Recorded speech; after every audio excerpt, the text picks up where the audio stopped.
It's time once again for another edition of Talk to Me. And now, here's Emmy himself, 8-time Emmy Award-winning journalist, Maynard Eaton.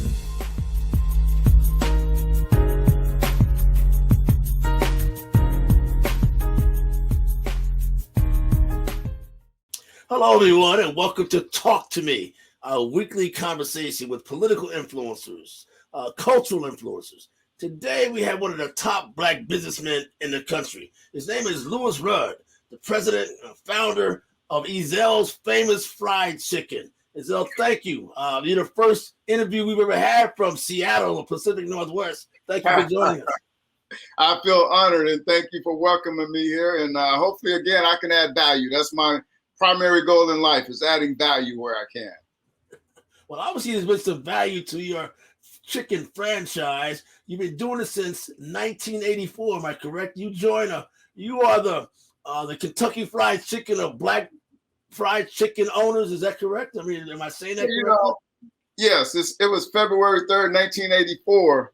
It was a Friday afternoon when we started across the street from Garfield High School, and we've been moving forward following a vision that we had of building a world-class brand.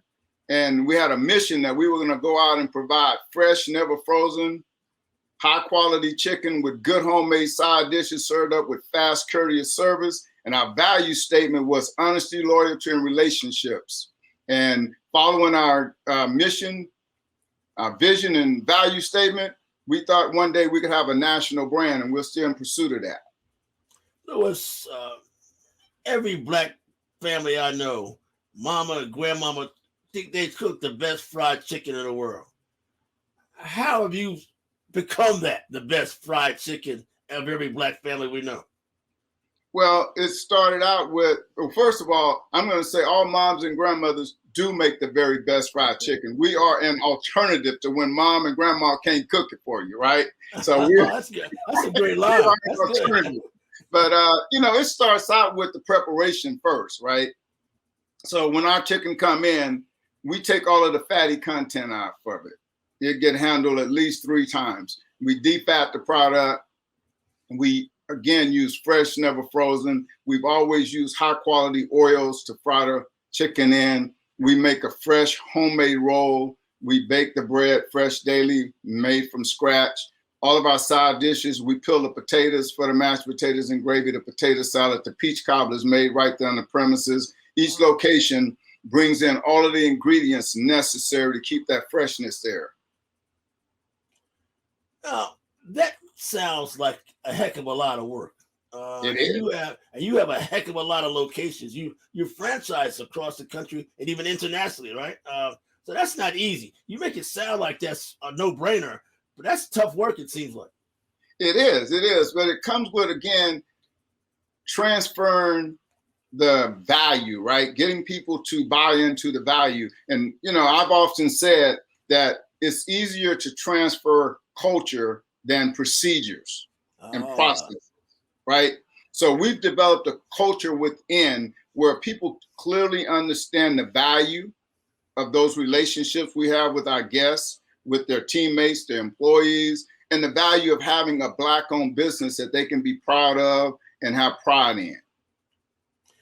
Speaking of value, does America, lending institutions, appreciate the value of Black businesses such as yourself? As I understand it, it took you guys 6 years to get a loan. Or am I right in that regard? Or has it been tough getting funding? Well, today, the discussions around redlining, systemic racism, right, social inequities is a very popular topic where people are listening with the intent to understand. Back when we opened up, there were many people aware of it, that were in positions to make a difference, but they didn't understand it.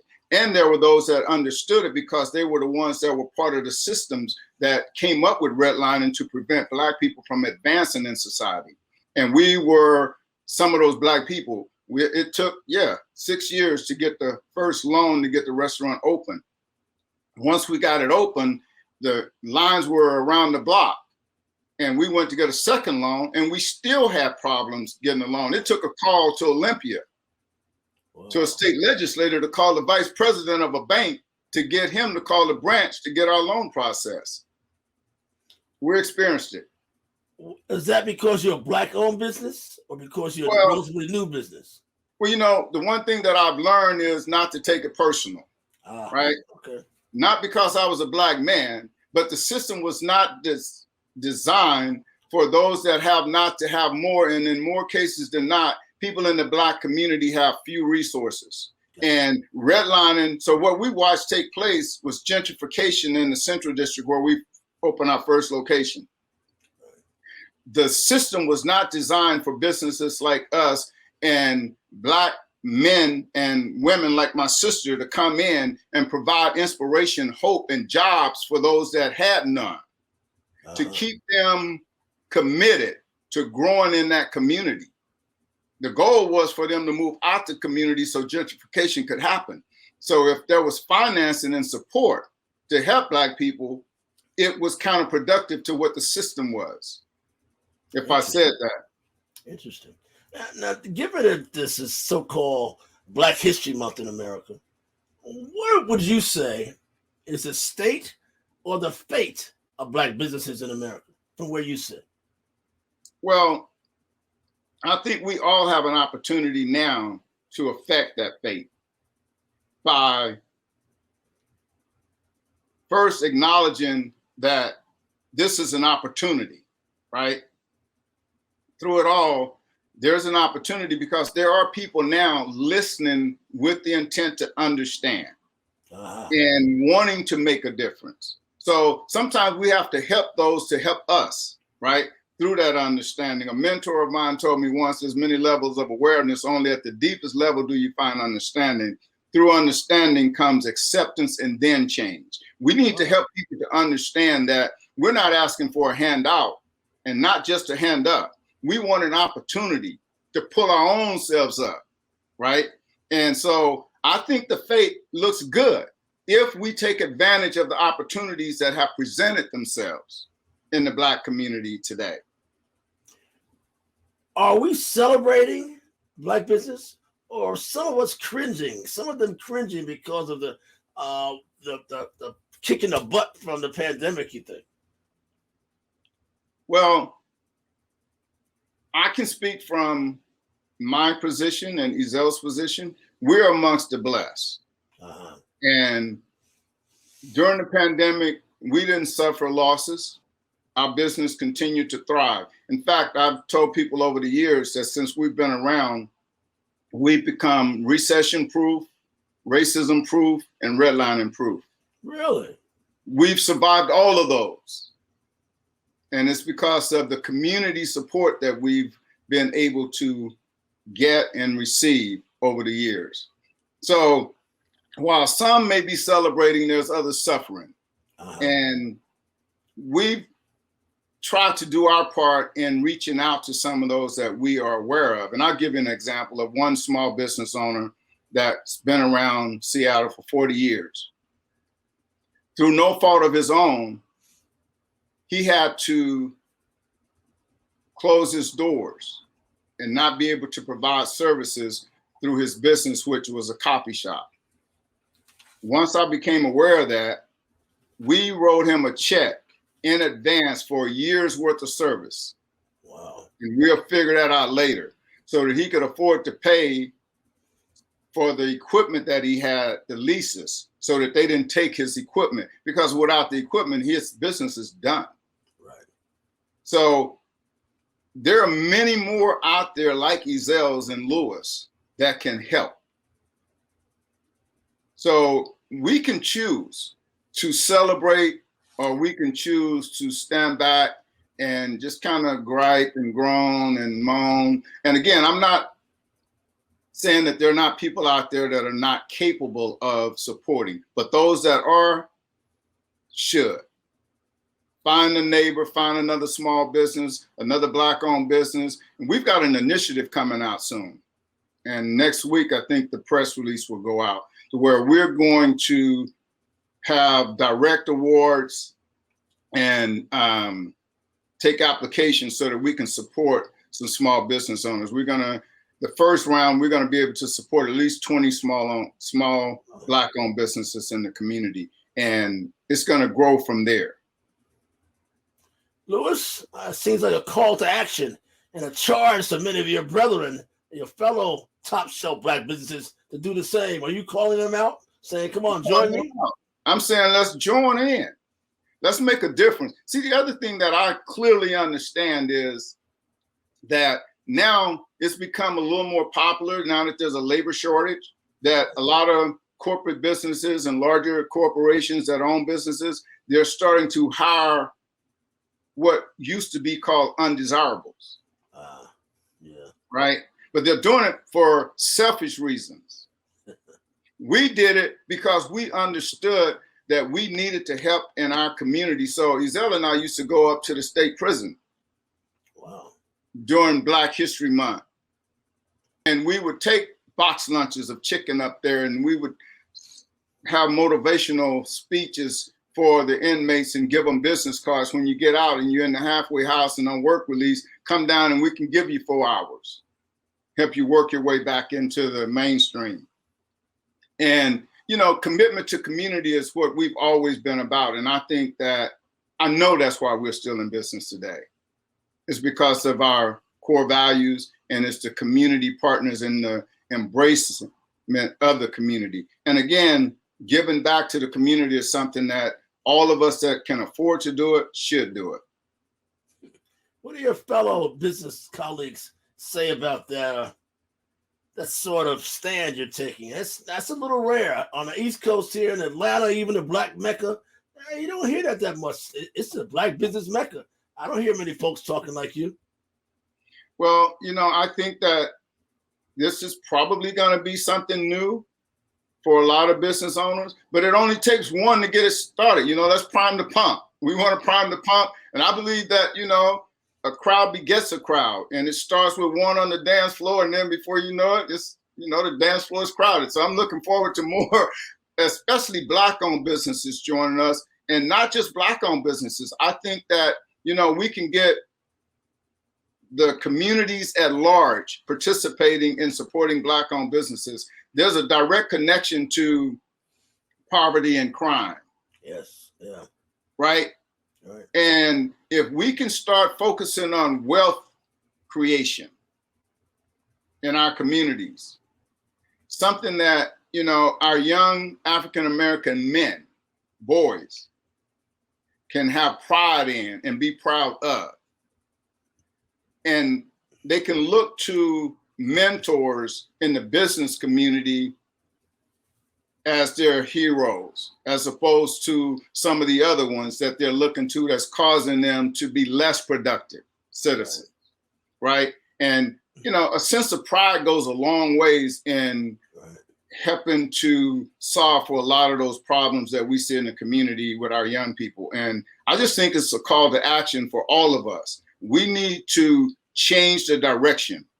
We need an ownership. You know, we need more heroes in the business community. I'm smiling from ear to ear because that's what many politicians and so-called civil rights activists say, but few do. And I'm looking at your motto, most life-changing fried chicken. You're not just talking about the chicken, are you? No. I'm going to give you an example. The first employee that we hired, one of the first employees, young lady, Jamie L. Moore. 30 years later, she started her own business. I became a mentor for her. Ezell's became a platform from which she learned and aspired to have her own business. She's a small business owner. Later in life, she finds out that she's dealing with a disease, alopecia. She starts a foundation to help others suffering from alopecia. She came to me one day and she started calling me brother. Big brother, I got a problem. I've got this young lady that's suffering from alopecia and she's suicidal. I need help. Wow. We flew that young lady cross country to Seattle and supported Jamie in saving that young lady's life. That's the best example I can give you of life-changing chicken. This young lady was a junior in high school, and she had already started slicing her arms and not going to school because she was ashamed and the kids were making fun of her.